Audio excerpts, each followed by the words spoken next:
فرماتے ہیں میں اپنے مقدر پہ قربان جاؤں، میں اتنا نیڑے ہوا کہ میرے گھٹنے حضور کے گھٹنوں سے چھونے لگے۔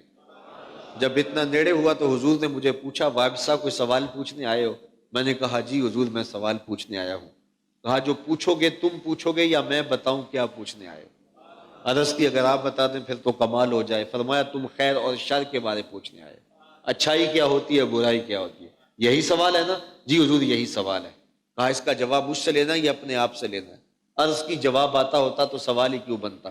فضرب علی صدرہ فقال استفت من قلبک، ان تین انگلیوں کو جوڑ کے دل والی جگہ پہ مارا، کہا یہ اندر ہی مفتی بیٹھا اسے پوچھ لے، یہی بتا دے گا خیر کیا ہے، یہی بتا دے گا شر کیا ہے۔ والذی اخرج المرعى، اور وہ جس نے سبز زمین سے چارہ نکالا، وہ جس نے زمین سے سبز چارہ نکالا۔ زمین کی کوک کو پھاڑ کر جب وہ چارہ نکلتا ہے تو اتنا نازک ہوتا ہے کہ اگر اس کو چھوئیں تو آپ کے لمس سے مرجھا جائے، اور ٹھوس زمین کا کلیجہ چیر کے وہ باہر آتا ہے۔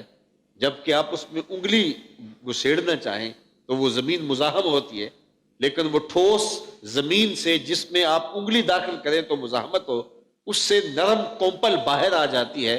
فرمایا خود نہیں آتی، کوئی لانے والا اسے لاتا ہے، کوئی نکالنے والا اسے نکالتا ہے۔ والذی اخرج المرعى، وہ رب ہے، وہ شان والا مالک ہے جس کی تسبیح بولنے کا تمہیں حکم نامہ دیا ہے، وہ ٹھوس زمین کے کلیجے سے جو ہے وہ کومپل نکال دیتا ہے، کھجور کی گٹھلی کے کلیجے کو چیر کر کے اس سے کومپل نکال دیتا ہے، سخت گٹھلیوں سے کومپل نکالتا ہے، وہ رب ہے، اس کی شان ہے۔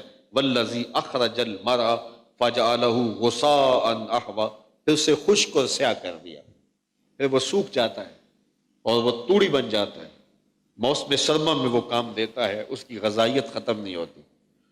قرآن مجید کے دیے ہوئے اس عقیدے کو، جو صرف یہاں نہیں ہے، قرآن مجید میں متعدد مقامات پہ یہ ہمیں عقیدہ بتایا گیا، اور ہمیں بار بار تنبیہ کی گئی کہ تم اس رب کے بندے ہو اور اس کی نگاہوں میں ہو جو ہر شے کو جانتا ہے، جس سے کچھ مخفی نہیں ہے۔ تم اپنی باتوں سے کیسے لوگوں کو فریب دے سکتے ہو، لوگ تمہیں فریب دے سکتے ہیں، لیکن تم اپنی باتوں سے، اپنے رویوں سے، اپنے انداز سے اپنے رب کو فریب نہیں دے سکتے۔ ارا زبیبا نملۃ السودا، کالی رات کے اندھیرے میں کالے پتھر پر جو چیونٹی چلتی ہے اور اس کے مہین سے قدموں سے سینہ سنگ کے اوپر جو لکیر بنتی ہے، جو کسی خوردبین سے بھی نہیں دیکھی جا سکتی، تمہارا رب اس کو یوں دیکھتا ہے جس طرح دیوار چین کو دیکھتا ہے، اس کی نظر سے کوئی پوشیدہ نہیں ہے۔ تو کیا دماغ کی سکرین پہ آنے والے خیالات سے وہ ناواقف ہے؟ کیا وہ تمہارے دل کے اندر جو وسوسے آتے ہیں کیا اس سے وہ بے خبر ہے؟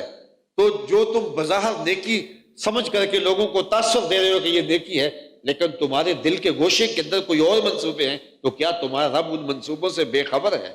کیا تم لوگوں کو تصنع اور بناوٹ سے اپنے عمل سے ریاکاری کر رہے ہو، اور لوگ سمجھتے ہیں یہ سجدہ کر رہا ہے، لمبی نماز پڑھ رہا ہے، لیکن اس کے پیچھے تمہارا جو خیال ہے، کیا تمہارا رب اس سے بے خبر ہے؟ کہا ایسا نہیں ہے۔ اِنَّهُ يَعْلَمُ الْجَهْرَ وَمَا يَخْفَى، یہ عقیدہ ہی ہمارے اندر اتر جائے تو اتنا بڑا مرشد ہے یہ عقیدہ کہ ہماری زندگی کا قبلہ ٹھیک کر دے۔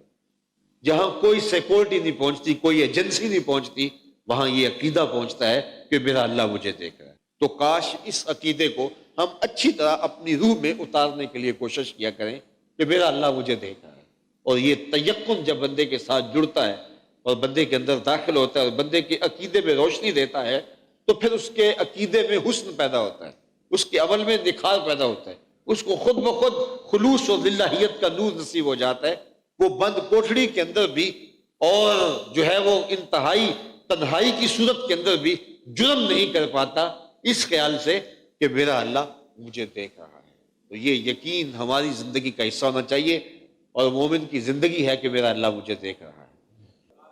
بعض اوقات یہ چھوٹے بچے روزہ رکھ لیتے ہیں تو پھول جیسے بچے دوپہر کو کملا جاتے ہیں، تو مائیں بے چین ہو جاتی ہیں، تو ان بچوں کو تنہائی میں لے جا کہتی ہیں کہ بیٹے اب یہ ٹھنڈا پانی ہے پی لو، کوئی نہیں دیکھ رہا۔ تو بچے بھی بولتے ہیں میرا اللہ مجھے دیکھ رہا ہے۔ تو یہ یقین پوری زندگی میں اپنے ساتھ اچھی طرح جوڑ لیں۔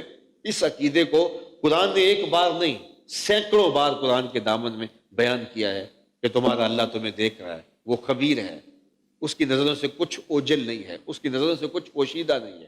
تمہارے ظاہر کو جانتا ہے، تمہارے باطن کو جانتا ہے، جو زمین میں داخل ہوتا ہے اس کو بھی جانتا ہے، جو زمین سے نکلتا ہے اس کو بھی جانتا ہے، جو آسمان کی طرف اٹھتا ہے اسے بھی جانتا ہے، جو آسمان سے اترتا ہے اسے بھی جانتا ہے، تمہاری خلوت کو بھی جانتا ہے، تمہاری جلوتوں کو بھی جانتا ہے، تمہارے دلوں میں پیدا ہونے والے خیالات کو، وسوسوں کو، سوچوں کو جانتا ہے۔ تو یہ یقین اپنی روح میں اچھی طرح جو ہے وہ جذب کر لیا کریں کہ میرا اللہ مجھے دیکھ رہا ہے، اور اس عقیدے کو صرف اچھی طرح اپنے اندر اتار لیں تو گناہوں کی دنیا سے ہم اپنے آپ کو آزاد پائیں گے اور ایک ستھرا اور پاکیزہ اسلامی معاشرہ تشکیل پائے گا۔